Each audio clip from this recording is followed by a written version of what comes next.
Malam itu aku menggali di dalam ingatanku, menggali di dalam ciptaku, menggali di dalam khayalku. Apa yang terpendam di dalam bumi Indonesia ini, agar supaya sebagai hasil dari penggalian itu dapat dipakainya sebagai dasar daripada negara Indonesia merdeka yang akan datang.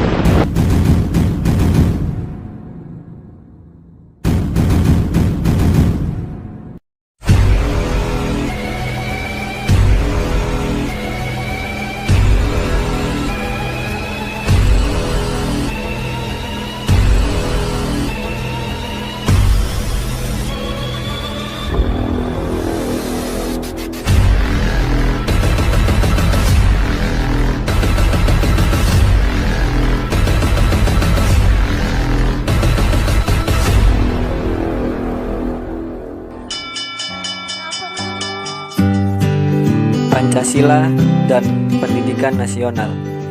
Pancasila merupakan dasar negara Republik Indonesia yang telah dirumuskan oleh para tokoh akademisi pada masa awal kemerdekaan untuk menata segala macam bidang kehidupan bangsa, termasuk mengatur tatanan pendidikan negara Indonesia. Pendidikan merupakan salah satu kebutuhan utama bagi setiap manusia yang dapat membedakan manusia dengan makhluk lainnya. Dalam Undang-Undang Nomor 20 Tahun 2003 tentang Sistem Pendidikan Nasional, Bab 1 Pasal 1 Ayat 1 disebutkan bahwa pendidikan adalah usaha sadar dan terencana untuk mewujudkan suasana belajar dan proses pembelajaran agar peserta didik secara aktif mengembangkan potensi dirinya untuk memiliki kekuatan spiritual keagamaan, pengendalian diri, kepribadian, kecerdasan, akhlak mulia, serta keterampilan yang diperlukan darinya masyarakat, bangsa, dan negara. Dari undang-undang di atas dapat diartikan bahwa pendidikan di Indonesia merupakan pendidikan untuk menciptakan peserta didik yang dapat mengembangkan potensi diri untuk dirinya sendiri, masyarakat, bangsa, dan negara. Peran pendidikan dalam mengembangkan sumber daya manusia sangat menentukan keberlangsungan hidup suatu pemerintahan.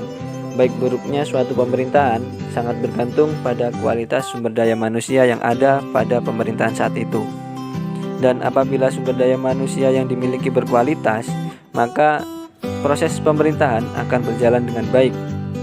Lalu, bagaimana peran Pancasila dalam pendidikan Indonesia?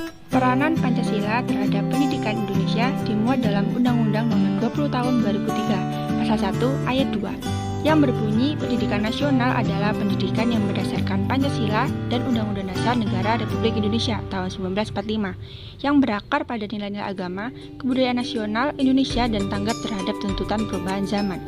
Dari UU tersebut dapat diketahui bahwa peran Pancasila adalah sebagai salah satu dasar negara dalam pendidikan nasional yang mampu memberikan acuan untuk menghasilkan putra-putri bangsa yang berkarakter dan dapat meningkatkan pembangunan pendidikan di Indonesia.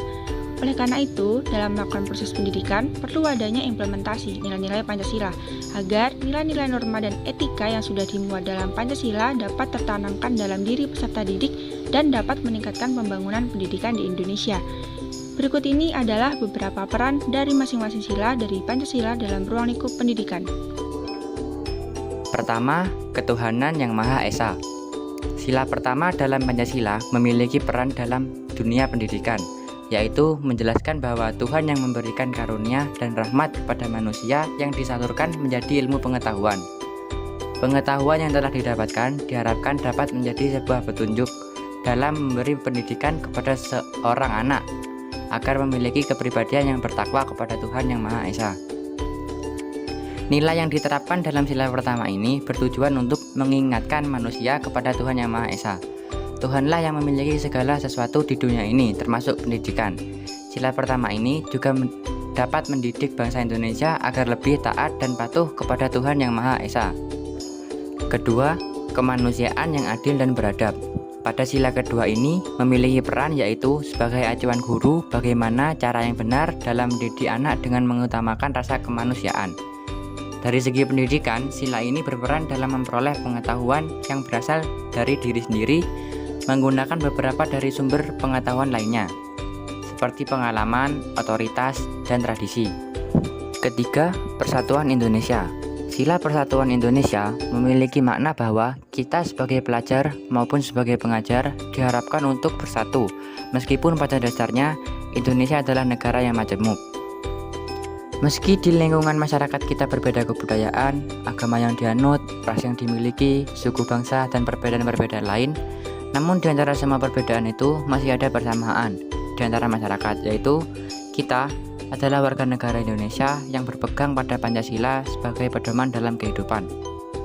Contoh peran sila ini dalam pendidikan adalah, walaupun di berbagai sekolah memiliki kebijakan yang berbeda dalam pembelajaran dan cara mendidik murid-muridnya, namun harus selalu berpedoman dengan kurikulum yang ditetapkan oleh negara. Kurikulum yang di dalamnya terdapat standar kompetensi. Dasar hal inilah yang dapat mempersatukan sistem pendidikan di sekolah-sekolah yang ada di negara kita. Keempat, kerakyatan yang dipimpin oleh hikmat kebijaksanaan dalam permusyawaratan perwakilan. Pada sila keempat ini, kita diajarkan untuk melakukan demokrasi, terlebih dalam melakukan musyawarah, agar dapat menerima pendapat orang lain dan menjadi kesepakatan umum. Dalam bidang pendidikan, sila ini dapat menjadi pedoman untuk mengambil keputusan. Kelima, keadilan sosial bagi seluruh rakyat Indonesia. Pada sila kelima mengajarkan bahwa seorang pemimpin harus berlaku adil untuk seluruh anggotanya. Di dalam bidang pendidikan, sila kelima ini berperan dalam pengajaran. Contohnya, guru tidak boleh membeda-bedakan murid. Seorang guru haruslah bersikap adil kepada seluruh muridnya. Kebijakan Pancasila dalam bidang pendidikan. Pancasila sebagai dasar pendidikan Indonesia memiliki kebijakan sebagai berikut. 1. Standar dan kurikulum pendidikan harus berlandaskan Pancasila. Standar dan kurikulum pendidikan harus berlandaskan Pancasila agar memiliki tujuan yang selaras dengan pendidikan nasional Indonesia. Standar dan kurikulum tersebut harus berisi tinjauan dari semua hal yang nanti akan dipelajari untuk mencerdaskan kehidupan bangsa. 2. Sistem pendidikan diletakkan di atas fondasi kebinekaan. Sistem pendidikan diletakkan di atas fondasi kebinekaan atau biasa disebut dengan pendidikan yang multikulturalis. Multikultural atau keberagaman budaya yang dilihat dari segi gender, umur, pendidikan, status sosial, agama dan kepercayaan, ras atau suku, serta etnis. Dengan fondasi kebinekaan dan Pancasila, proses belajar mengajar akan berisi karakter kejujuran, kebersamaan, toleransi kesopanan, dan peduli kepada orang lain. Sikap jujur, menghargai sesama, dan kepedulian yang dibangun melalui dunia pendidikan akan menjadi karakter dalam kehidupan sehari-hari masyarakat Indonesia. 3. Pengembangan ilmu pengetahuan dan teknologi tidak bertentangan Pancasila. Setiap ilmu pengetahuan dan teknologi yang dikembangkan di Indonesia haruslah tidak bertentangan dengan nilai-nilai yang terkandung dalam Pancasila. 4. Pancasila sebagai rambu normatif pengembangan iptek.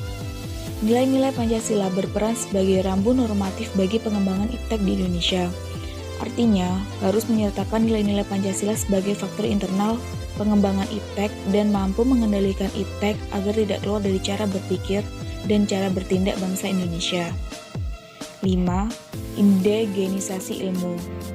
Kebijakan ini menuntut bahwa setiap pengembangan pendidikan, ilmu pengetahuan, dan teknologi harus berakar dari budaya dan ideologi bangsa Indonesia sendiri, atau yang lebih dikenal dengan istilah indigenisasi ilmu, atau mempribumian ilmu.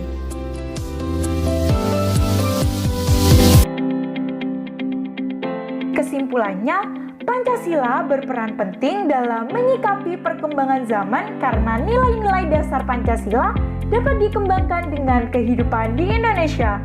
Pancasila adalah sebuah ideologi negara yang pada dasarnya mampu menyampaikan orientasi, wawasan, dan pedoman normatif dalam seluruh bidang sebuah negara.